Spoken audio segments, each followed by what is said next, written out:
नमस्कार सगळ्यांना, तुमच्या सगळ्यांचं स्वागत आहे एका नवीन व्हिडिओमध्ये। आजच्या व्हिडिओमध्ये आपण करूया तीळ पापडी।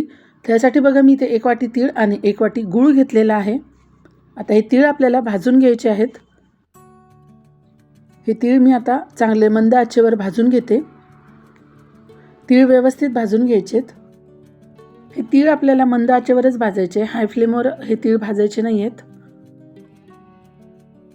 आणि त्याला सतत आपल्याला हलवत राहावं लागतं तिळाला, नाहीतर ते करपू शकतात। हे बघा इथे माझे तीळ भाजलेले आहेत। तीळ खूप जास्त पण नाही भाजायचे, नाहीतर तिळाची चव बदलते। मग तीळ जर जास्त भाजले गेले तर तिळाच्या चवीत कडवटपणा येतो। आता हे भाजलेले तीळ मी काढून घेतलेत। हे बघा अशी प्लेटमध्ये मी हे तीळ काढून घेतलेले आहेत। आणि आपण जो 1 वाटी गूळ घेतला होता त्याचा आपल्याला पाक करून घ्यायचा आहे। त्यासाठी बघा मी इथे कढईमध्ये 1 चमचा तूप टाकून घेतलेलं आहे। संक्रांत स्पेशल आज आपण तीळ पापडी करणार आहे। बघा इथे तूप टाकून घेतलंय कढईमध्ये आणि तूप टाकल्यानंतर त्यामध्ये जो 1 वाटी गूळ घेतला होता, चिरूनच घ्यायचा हा गूळ, तो गूळ टाकून घ्यायचा आता। बघा इथे सगळा गूळ मी टाकून घेतलेला आहे आणि आपल्याला ह्या गुळाचा पाक करून घ्यायचा आहे आता। पटकन पाक तयार होतो हा। बघा गूळ वितळायला सुरुवात झालेली आहे।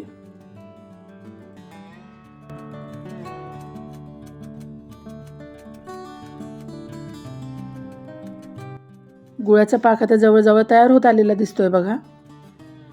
इकडे गुळाचा पाक होतोय तोपर्यंत मी एका ताटाला तूप लावून घेतलेलं आहे। बघा ह्याप्रमाणे एका ताटाला तूप लावून ठेवायचे आपल्याला।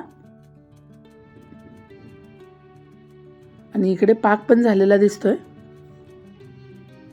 बघा फेस आलेला दिसतोय गुळावर।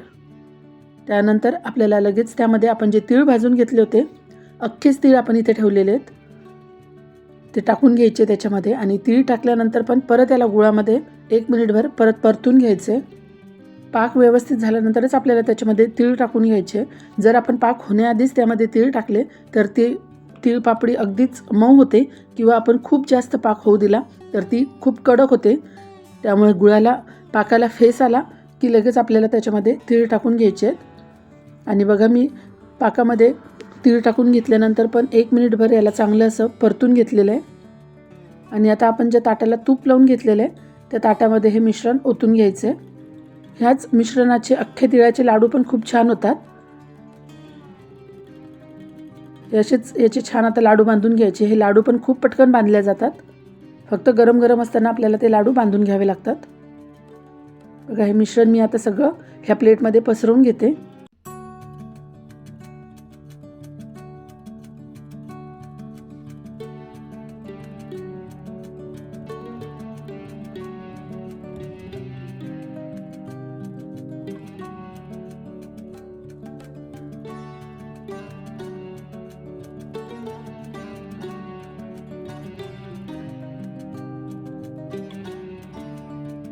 बघा मी ते मिश्रण पूर्ण प्लेटमध्ये पसरवून घेतलेलं आहे।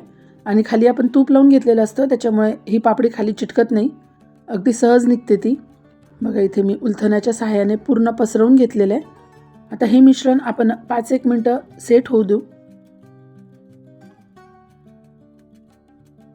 बघा 5 मिनिटांनंतर हे मिश्रण थोडं सेट झालेलं दिसतंय। हे मिश्रण असं सेट झालं की या स्टेजला आपल्याला याला कट करून घ्यायचं आहे आता। कारण आपण जर खूप थंड करून घेतलं, पूर्णपणे थंड जर करून घेतलं तर त्यातला गूळ जो असतो आपण वापरलेला, तो गुळाचा पाक घट्ट होतो आणि त्यानंतर मग असं कट मारल्या जात नाही। आपल्याला हव्या त्या आकारात आपण या तिळपापड्या कट करून घेऊ शकतो, डायमंड शेप किंवा मग चौकोनी आकारामध्ये। बघा इथे मी हे कट करून घेतलेलं आहे आणि आता याला परत आपल्याला पूर्ण थंड होईपर्यंत ठेवून द्यायचं आहे। पूर्ण थंड झाल्यानंतर ह्या वड्या सहज निघतात। त्याला आपण तिळाची चिक्की किंवा तिळपापडी दोन्हीही म्हणू शकतो। बघा इथे माझी तिळपापडी अगदी छान तयार झालेली आहे, अगदी सहज ती निघते आणि किती छान तयार झालेली बघा। संक्रांत स्पेशल आपली तिळपापडी तयार आहे। 15-20 दिवस ही तिळपापडी आरामात टिकते। तुम्हाला जर आजचा हा व्हिडिओ आवडला असेल तर व्हिडिओला लाईक करा, चॅनलला सबस्क्राईब करा। परत भेटूया अशाच एका छानशा व्हिडिओमध्ये। व्हिडिओ शेवटपर्यंत बघितल्याबद्दल धन्यवाद।